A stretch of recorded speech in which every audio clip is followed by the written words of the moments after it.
What would it mean to trust yourself, to trust life, to trust your divinity? What we know is that trauma creates a brain dysfunction that doesn't allow us to access our greatest human divine gifts. How integrated are you in your heart, your brain, your body? Our bodies are the perfect vehicles for our healing and transformation, and that ability to regulate our heart-brain-body connection. The real healing, the real change, the particular evolution that we're all seeking, that service to humanity, begins at home, inside yourself. Access, intuition, inner wisdom, creative problem solving, a sense of connectedness. Is it possible that we have gone too far out where that service may actually be codependent rather than the true synergistic way that we are here to connect? Welcome. You have entered the realm of 1111 Talk Radio. Your host is Simran. It's time to discover your own language with the universe. Empower yourself, broaden your mind, open your heart, and discover who you are. Now, here's your host, Simran. We all are where we are, and for some, that feels like the journey of service. That feels like the way to be in the world. And I want you to ponder, is that really distraction? My own deep dive into myself and into stillness over a lengthy period of time introduced me to many layers of grief, sadness, even the subtleties of rage and joy, the subtleties of jealousy and bliss, all of the different parts and pieces of us that reside inside. What I discovered is that there is a way to love the world as it is, to see it, to hold it, to truly listen to it. It is in our listening, in our presence, actual healing happens. From time to time, I come across another person in the world that feels so resonant. We've walked the same walk, where the ideas feel as if they create a bridge between two hearts and minds, and where there is a seeing that takes place from deep within the soul and within my being. This is a process, a practice, an integration that is necessary.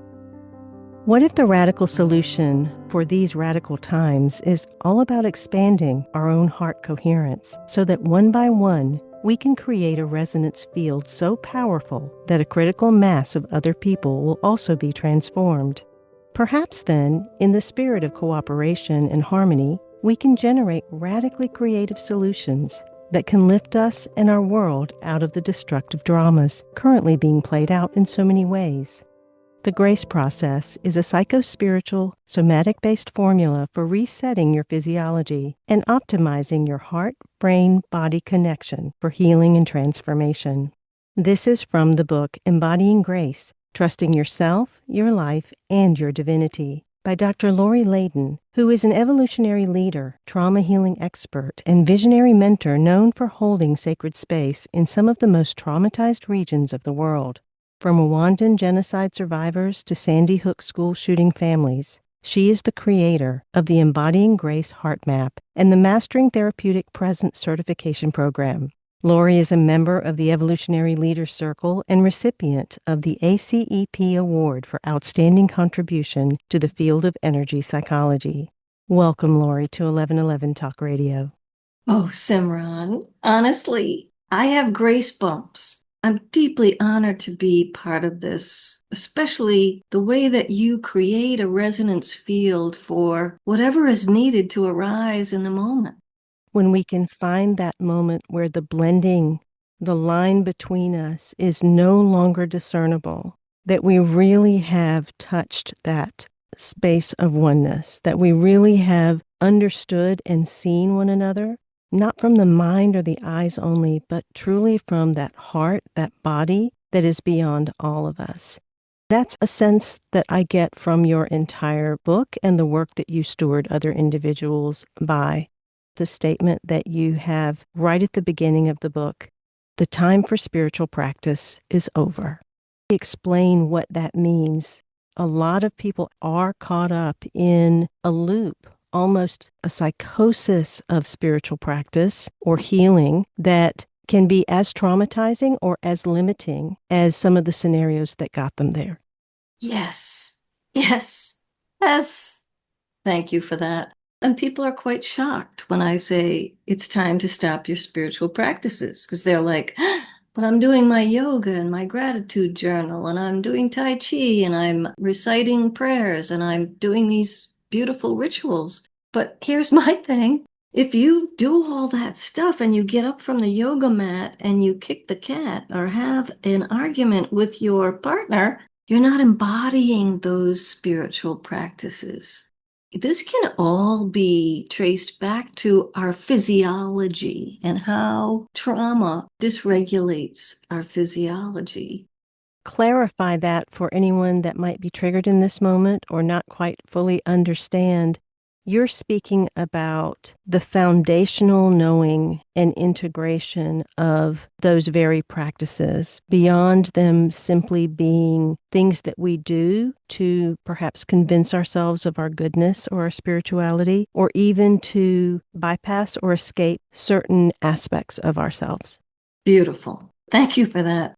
I do talk a lot about spiritual bypass because I talk about the law of attraction as another religious wounding in the way that it is being taught.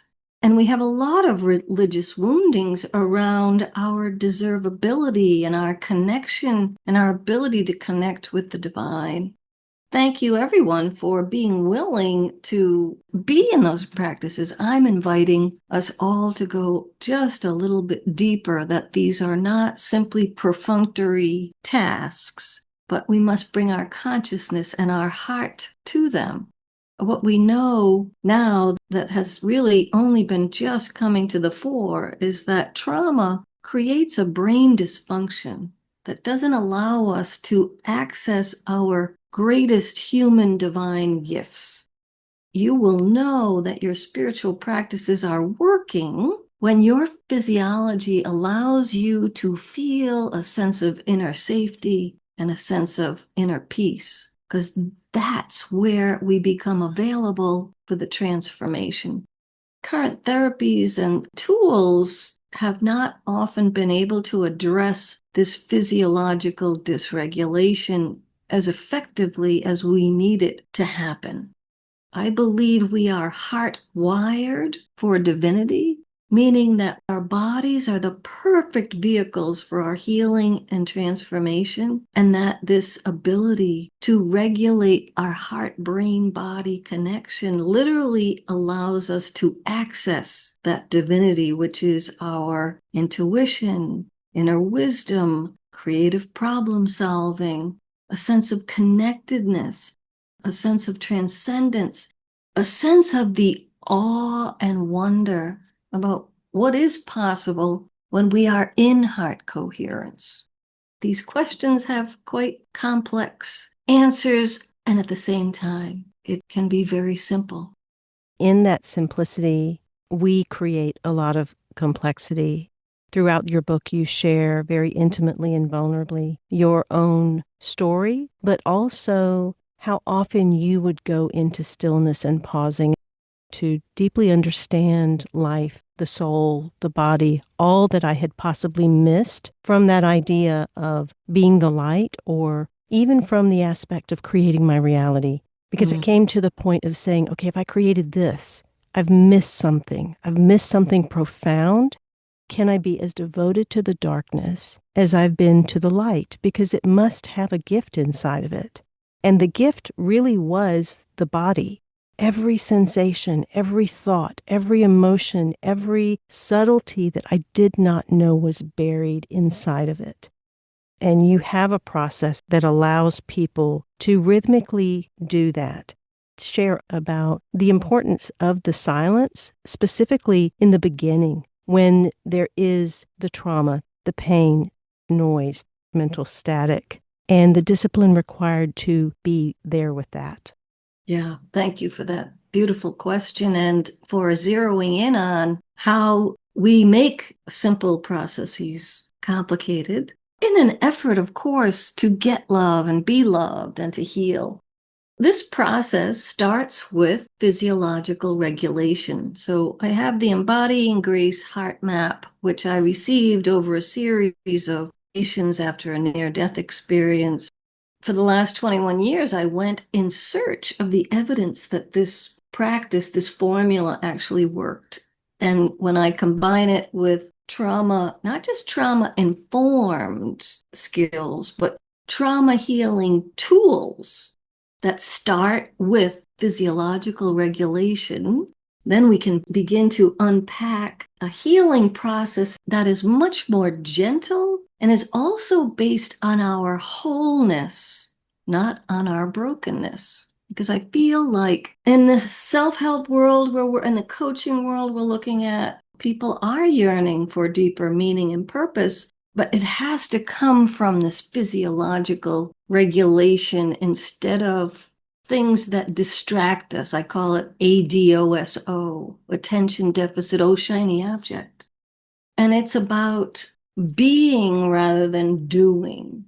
First, it starts with understanding that trauma creates a brain dysfunction that must be regulated. The most efficient way to heal that physiological dysregulation is through body-based somatic release forms like the one I use, which is clinical EFT, and I distinguish clinical EFT from what some people may have heard of as self-care tapping.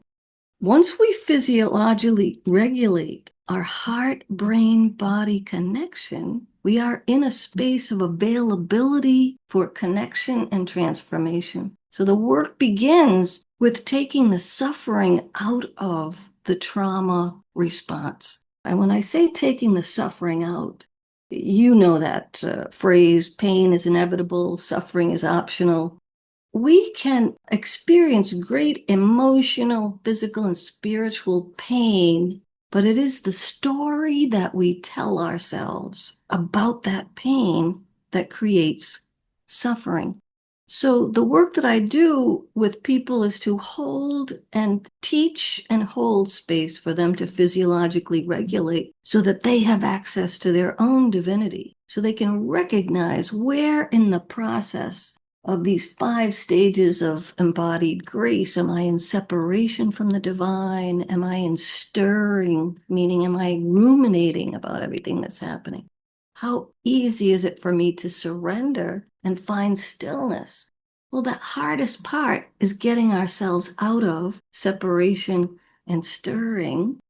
And when our physiology starts to regulate, we can embrace surrender, which in my terminology is about giving into our divinity, not giving up. And in those places where I recognize that my efforts to control my experience are actually separating me from the divine, and I can learn to trust myself enough to surrender into the not knowing, that's the foundation for finding stillness, which in my experience has been being able to literally clear my physiology, connect with the divine, and trust that whatever I need in the moment is available to me in that place of radical presence where I am communing with an individual or a group and the divine at the same time. What sends us out into those places of distraction have been those deeply buried energies from childhood into our physiology that are often not even ours. They are the things that have been soaked up and then compounded with life's happenings. And so the distractions come from not trusting ourselves, not trusting life, not even trusting divinity to a certain degree. So that trust is really important to reestablish. Can you say any more about the trust process of this? Such a delicious question, and I wish we could bottle this and sell this for everyone, right? In that place, to me, healing is an upward spiral. And we deal with our traumas at a low level, and then as we evolve and grow, we deal with them at another level and another level. And Some of us think, oh gosh, haven't I already dealt with my mother and father or whatever? Or haven't I already dealt with the transgenerational trauma? But because we're in an upward spiral on this healing journey, there's always more to know and to learn. And because I've been through many decades of that upward spiral, I have come to trust this process deeply. I know that I have been here before, that there is answers on the other side. The quicker I surrender, the easier my path will be. And a lot of my work is about surrendering the negative ego so that we can truly live in heart coherence. By negative ego, I mean, imagine we're born into these bodies, I call it the divine one heart. And before consciousness, we are in the divine one heart, and there's this experience of being able to play in a physical body. And at some point, the divine one heart says, well, this is what we need on the planet now. And I said, put me in, coach. And then I woke up in the physical body and said, what the heck is going on here? But every time I go through that spiral of death and rebirth, I come to trust myself more. And in that trust, I begin to expand what I feel and think is possible. But most importantly, I can begin to trust that I am here for a purpose and that we all share a common purpose, I believe, which is that travel back to connectedness with our divinity in a body. And then the second is that we all have a unique purpose, that once we are connected with our divinity, we have this destiny that emerges from healing our traumas, and we are the only people who can fulfill that destiny. So we really do matter. My role matters, whether it's an individual one, whether it's a family or a community one, or whether it's global work.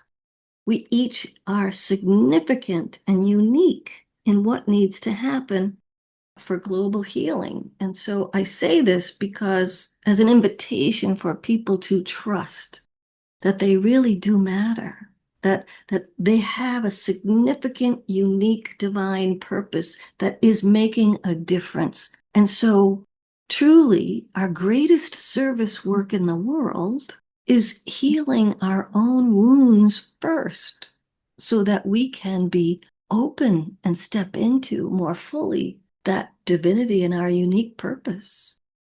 I have had a mantra I have said, and it was always followed by one line. And the mantra was, in love, of love, with love, as love, followed by, my presence is enough. And that's a big statement to really allow in, to truly understand my presence is enough. And I say this to go back to the near-death experience that you were having, because there's a self-love component or worthiness component or some sort of recognition when it comes to how we treat ourselves. You said, that was enough for my humiliation to dissolve into a miracle of receiving that I'd never before experienced. In that moment of grace, I understood the power of receiving help without fear, judgment, or shame. I was finally able to open my heart to my own worthiness and to the ultimate freedom of receiving love and care that was safe and so necessary. We resist receiving, Lori. So often we wait till the biggest breakdown, trauma, crisis, pain to show up in our lives. Oftentimes shame is at the very base of that place to let our defenses down to receive. Speak to the self-love, worthiness, receiving aspect. We must gently start allowing for ourselves in that recognition of divinity. Here I was in my 40s going through a traumatic process, beginning to understand how I blocked receiving in my life. I had a soul myth, or my ego story was, love isn't safe, dreams don't come true, I'll never have the resources I need to fulfill my destiny because I'm incredibly flawed and unworthy and undeserving. And so imagine as a child somehow conjuring that contract with the world, that that's how I was going to navigate the world to, in a sense, protect myself from my fear of being re-triggered and my trauma. The seeds of my destiny lay within that. It took those desperate circumstances to finally break Lori down of her defenses and open her heart to the mystery of what pure love is, an unbroken, unending circuit of giving and receiving. She realized she had never known the power of her giving because she didn't know how to safely experience receiving. Throughout this book, Dr. Lori Leyden shares the wisdom she field-tested over the past 2 decades, tools she developed to achieve embodied grace on a day-to-day basis. Dr. Lori introduces you to the 5 stages of embodied grace and the grace process, what they do and how they work. She explores the power of your heart-brain-body connection and presents a straightforward formula to accelerate your journey and provide a detailed guide for getting started. Embodying Grace, trusting yourself, your life, and your divinity. Some events that are coming up as well. Mastering Therapeutic Presence Cohort 4. In January, you can go to her website. Mastering Therapeutic Presence free ebook. Lori's award-winning documentary, When I Was Young, I Said I Would Be Happy, for free. Go to drlorileyden.com. That link is in the bio description below. Join my Substack. My publication is Beyond the Illusion, and you can find it at iamsimran1111.substack.com. That link is in the bio description. You'll actually receive all of the 1111 magazine issues on audio as part of that, in addition to the weekly prompt, inquiry, contemplation, and meditation that I provide to all of the subscribers on the annual membership. That link is in the bio description. We'll be right back after these messages.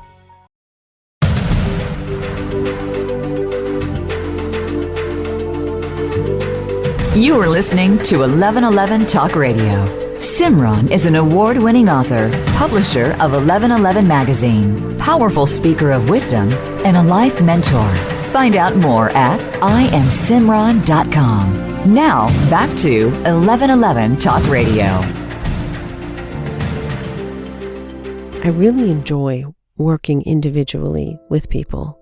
If you're looking for some additional support and guidance, and you really want to dive into the subtle, then there are quite a few options on my website at iamsimran.com that have to do with shadow work or manifestation if you want a more focused approach on a particular thing, as well as individual sessions around deciphering signs, symbols, and synchronicities, gaining a better understanding of how the universe is speaking to you, your particular dialect. That link is in the bio description.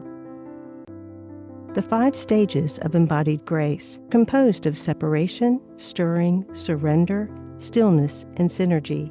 Get your copy of Embodying Grace, Trusting Yourself, Your Life, and Your Divinity.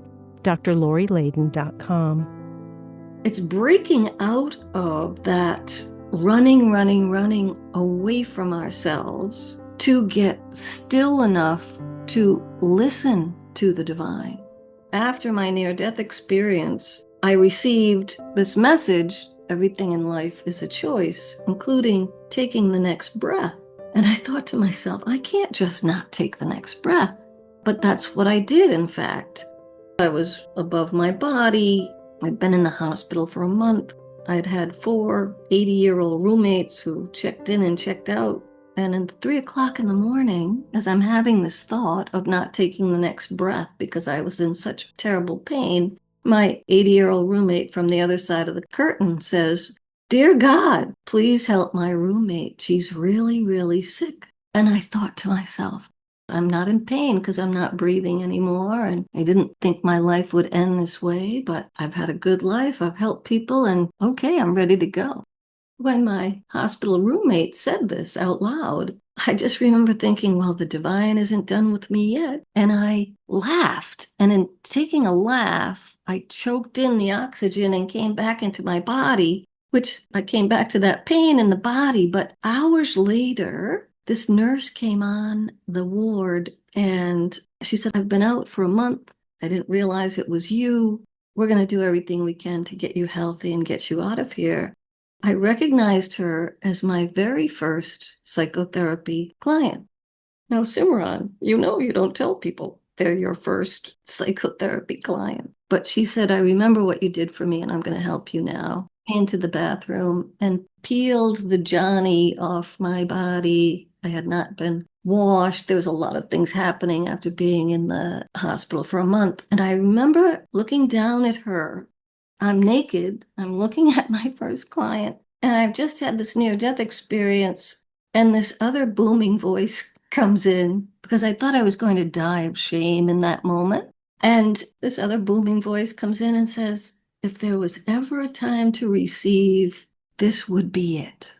And I have spent the last 2 decades exploring the safety of that because I'm safe now, not like when I was a child, where receiving love could be abusive or result in really negative consequences.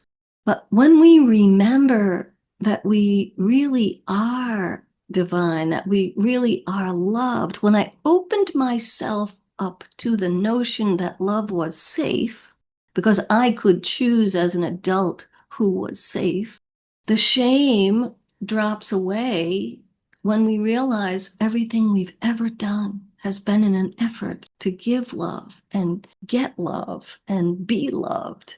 There appears to be a giver and there appears to be a receiver, but in that sweet spot in the middle, there's only love and we are all transformed.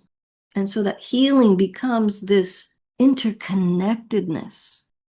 So many individuals make up, if I feel the shame, I will just die. If I feel the grief, there's no way I could live through it. If I go back to that memory or think about these things, there's no way I could survive. We avoid our pain, and that tends to be one of the biggest stumbling blocks. In these 5 stages, if there is something we want to heal, we're spending a lot of time in separation and stirring, which is creating this rumination in our bodies and this fear that I am not safe in my body. So with this Embodying Grace HeartMap, we work on that inner safety first so that you know that this is more about healing from your wholeness versus your brokenness. And unfortunately, I feel like the waves of transformation and healing now are limited because we're coming from this brokenness in which people are learning that if you have a problem, you better jump back in the hole with what's broken about you instead of appreciating and understanding. This is an invitation to show and recognize that you're just in separation from the divine at the moment, and that those core issues, those decisions you've made about your very worth and being, like I'm unlovable, I'm undeserving, if you can be held in a safe container with somatic release tools that help you re-regulate your physiology and connect to your heart, then you can literally face whatever it is that's wanting to come up for healing. Often, what's wanting to come up are those wounded child parts of us who are still alive in our physiology because they haven't been healed yet, and they're just coming up for healing. So it's not the whole of us that is experiencing this anxiety or whatever it is. It's just if we can remember that, it's my 12-year-old part who was given too much responsibility, who was sexually abused. It's the 6-year-old who felt such great fear. And so when I can relate it to those wounded parts of myself and remember, it's just a wounded child part of myself. It's not the whole of me. And then using clinical EFT and the Embodying Grace HeartMap, we gently move into spaces of holding people so they can safely explore what is underneath the fear. People often interpret surrender as surrendering to a circumstance or surrendering to an oppression, surrendering to a challenge that is taking place. my own deep dive led me to realize that it is the surrender of the small self, the false self, the identity, the story. And that surrendering is actually the letting go, the ego death of those, surrendering into the divine, surrendering into a more than this. Share about whether we are letting go of these pieces and parts of ourselves. Are we absorbing them? Are we allowing them to exist simultaneously, but putting more focus on the divine aspect of ourselves? Exactly what's taking place here from a more intellectual, conscious space. The answer is yes and no. I love the way that you've described these different aspects. I joke a little bit because I'm all about coming from the heart, through the heart to the head, because it's much harder to get from the head to the heart.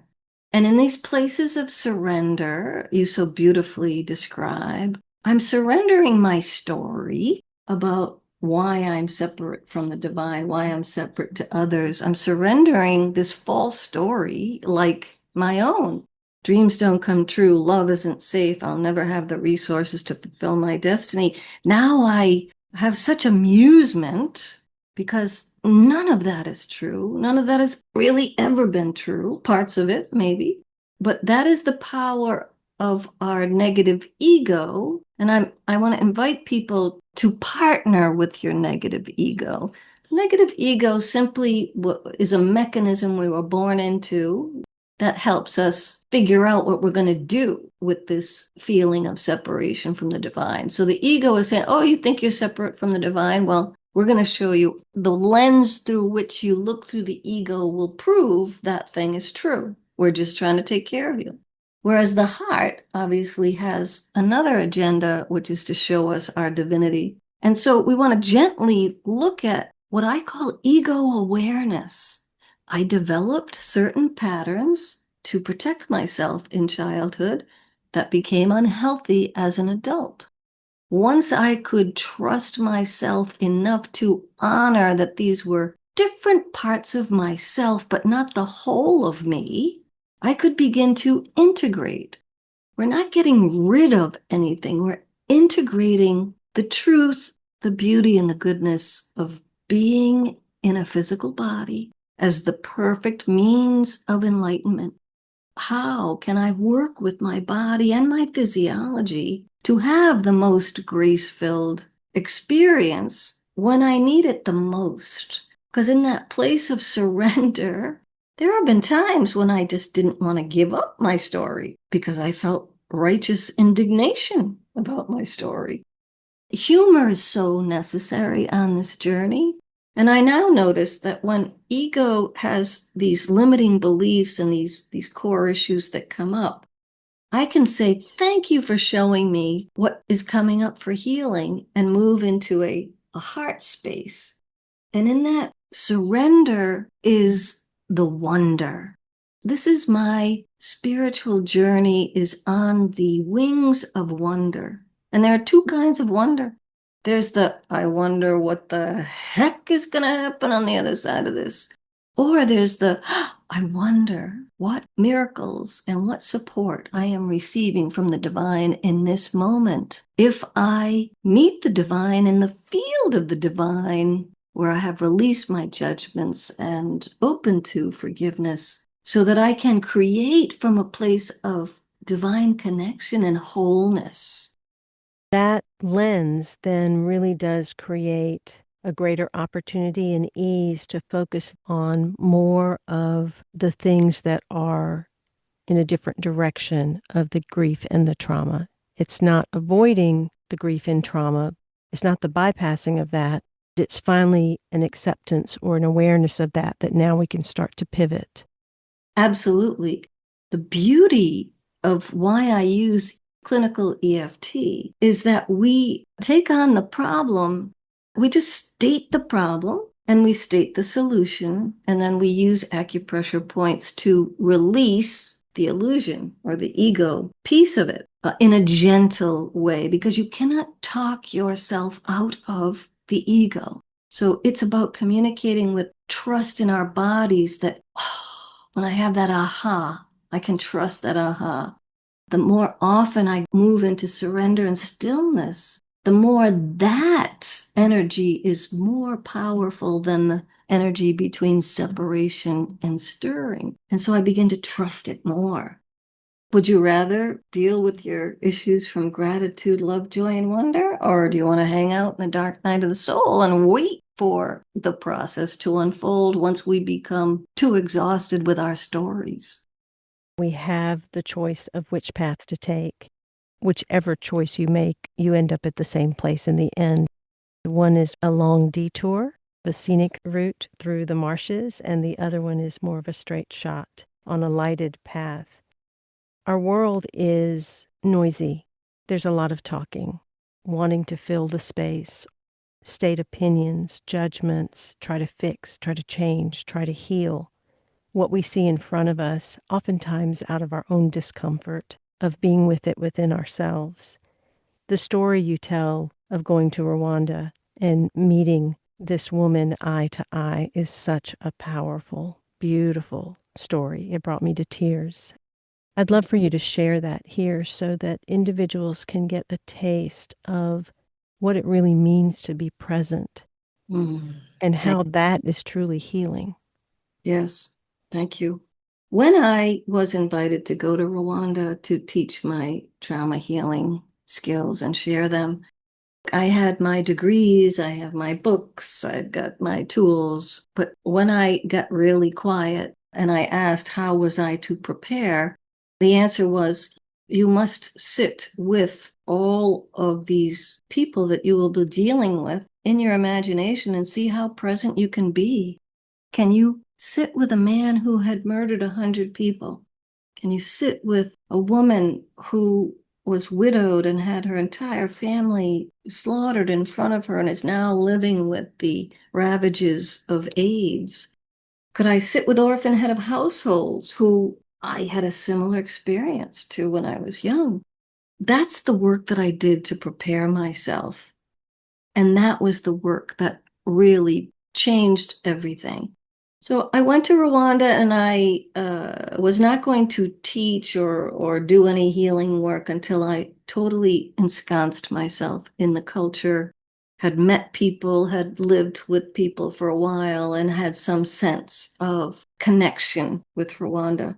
There was about 200 or 300 Rwandans at a church service, 3.5 hours. At the time, in 2007, not too long after the genocide, there was no mental health system at work. There was no understanding of trauma and brain dysfunction. So they felt like catharting their stories was the answer, but it only served to heighten the fear and the tension in the room. So there I was, the only white chick, and there's no translator. And at the end of the service, I was just being present and trying to have an experience. About a dozen older women surrounded me with suspicious eyes. I mean, frankly, the Western world and white people had not done great service to the people of Rwanda. So I understood that. But as I stood there, one woman stepped forward and she took down her blouse and revealed her chest, which had clearly been mutilated by the weapons of war. She was clearly, as were the other women, living with AIDS. And in that moment, I knew I had nothing to give them. I had no money. I had no drugs. I had no food. There was literally nothing. And as she showed me her chest, everything dropped away. And I was not conscious to anything except for this woman. And I put my hand to her chest and took her hand and put it to mine. And we just stared really deeply into each other's eyes. And in that moment, when everything dropped away, I just felt like I was falling into her being. In that moment, we were one. We took a few breaths, and whenever it was complete, we dropped our hands, continued to look in each other, and then I became aware of the other women at the same time, and everyone was smiling, and they were relaxed, and there was this feeling Even though there was no translator, I feel like this woman felt that she was being seen.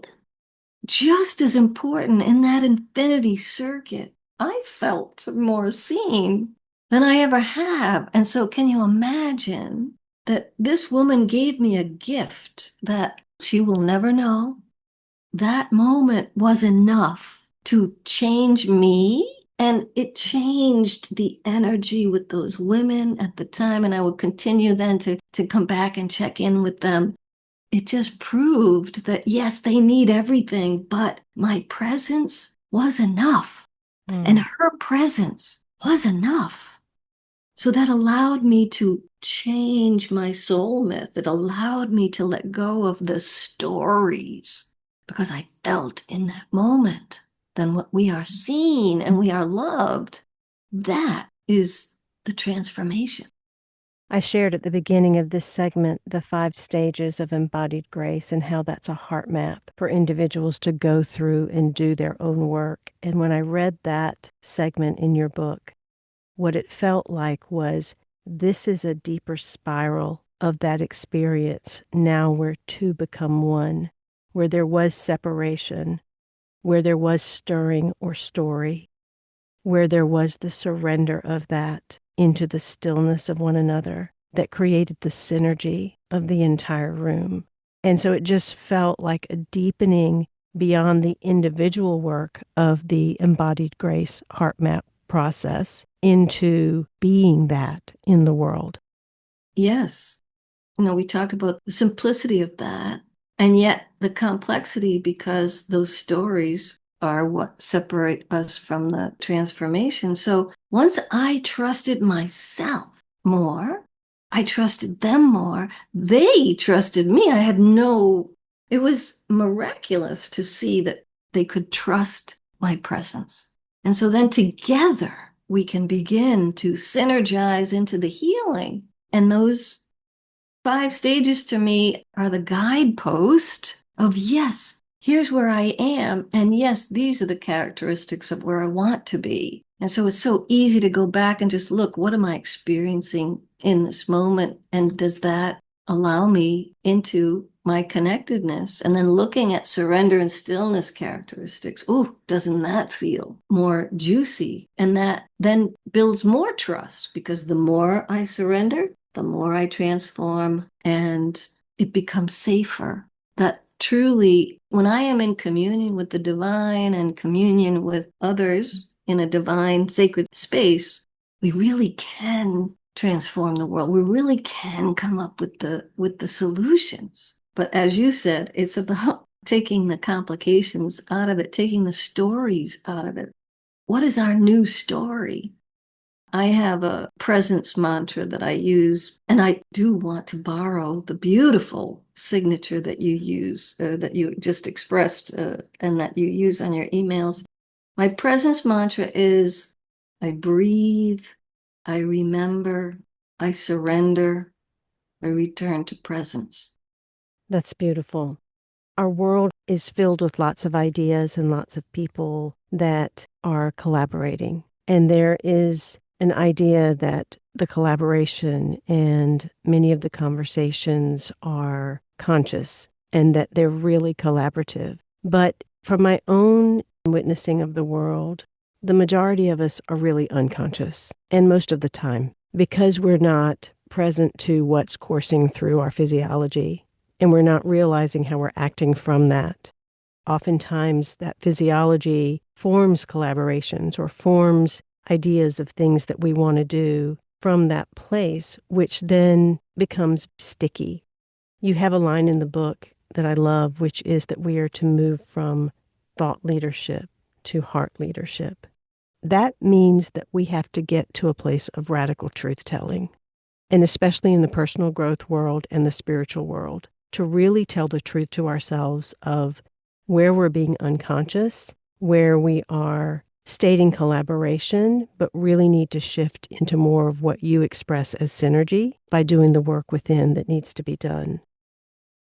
Will you talk a little bit about thought leadership to heart leadership and any of the shadow work around collaboration that needs to take place at this time? This heart map and is all about moving from what I call transactional partnership and synergy to collaborative. We're both involved with a number of groups who are seeking synergistic partnerships, and we're evolving in that. But if we come to those partnerships still in separation and stirring, then we're coming in wanting and having an agenda that may go beyond or not even touch into the group synergy we're trying to create. So question number one is, why do you commit to certain groups? Are you looking to get something out of it? Or are you looking for a more collaborative infinity circuit situation? Are you looking to be recognized to feed your ego or your heart? And certainly this is why we have to look at our own stories and woundedness and choose to commit to healing that first. There is a wholeness beyond all of this. And if we can also find a little bit of humor about recognizing our patterns and behaviors when we're in stirring and being able to have like a humorous effect. And when we come together, there's this group that we're working with, Millions Meditating, and we want to create stillness on the International United Nations Day of Meditation. And I was so deeply moved by how this group came together, a small group, to promote this Millions Meditating on December 21st. We started with the breath. We started with balancing ourselves so we could get into surrender and stillness. In the space of this particular group, it was total acceptance. Everyone was present, and there was the absence of a personal agenda. From this place, we created a sense of trust that has allowed us to build this event. And there's a sense of inner trust about allowing what wants to emerge in the uncertainty. When I go to Rwanda and Sandy Hook and Parkland, I don't come in with any preconceived agenda except what my skills are. And I am in wonder of the partnership with the people on the ground. We allow the structure to emerge from what is needed. Imagine if we could all feel the grace of uncertainty and come together with a shared purpose for anything, but certainly global healing, personal healing, healing our children. Imagine what's possible. And that's my invitation to people. And that's the framework of the grace process formula. Can you touch on that so that we have an understanding of the steps that we go through? There are 3 aspects to the heart map. We've talked about the heart, brain, body connection. We've talked about the 5 stages so you know where you're at. And then the grace process formula is about healing the ego so that we can achieve that heart coherence that the Heart Math Institute has been documented. So we choose something to heal, and then we have to look at all the spaces where our ego is holding or blocking that healing from happening. And that generally happens with the judgments that we have about what we want to heal, and it happens around what unforgiveness we have. It's about judgments about yourself, other people, circumstances, and the divine. Forgiveness that's needed of self, others, circumstances, and divine.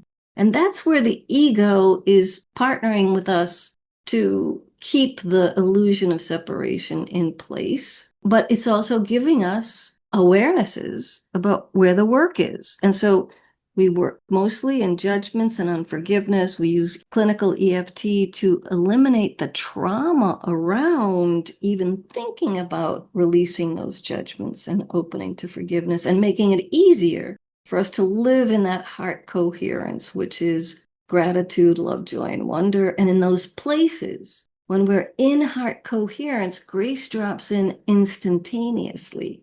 Whereas when we're in our egos, it can take a very long time and it can be filled with a sense of suffering. So even when you may be stuck on healing a certain thing in your life, In those moments when you are in wonder and in gratitude and love, sit in that energy of grace and then hold what it is that you're trying to heal. And notice if there's a softening. Notice if it's a bit easier. So the formula's easy. The practice requires practice. Thank you, Lori, for being on 1111 Talk Radio and bringing your profound presence and grace. Grace is a transcendent experience of remembering your oneness with all that is. That sense of oneness or connectedness can be with yourself, other people, nature, and the divine one heart. When we are in states of grace, we are aware of the divine truth, goodness, and beauty in whatever we are experiencing. We experience grace when we are at one with our divinity. In states of grace, our ego and sense of separation dissolve into a resonance of harmony and peace with the divine one heart. This is from Dr. Lori Leyden's book, Embodying Grace, Trusting Yourself, Your Life, and Your Divinity. Go to her website, drlorileyden.com, which is also in the bio description, and find out more about her story, what she does, and all of the offerings that are there. Thank you so much for spending time. If you're looking for some additional support and guidance, and you really want to dive into the subtle, then there are quite a few options on my website at iamsimran.com that have to do with shadow work or manifestation if you want a more focused approach on a particular thing, as well as individual sessions around deciphering signs, symbols, and synchronicities, gaining a better understanding of how the universe is speaking to you, your particular dialect. That link is in the bio description. Until next week, I am Simran, in love, of love, with love, and as love. Be well.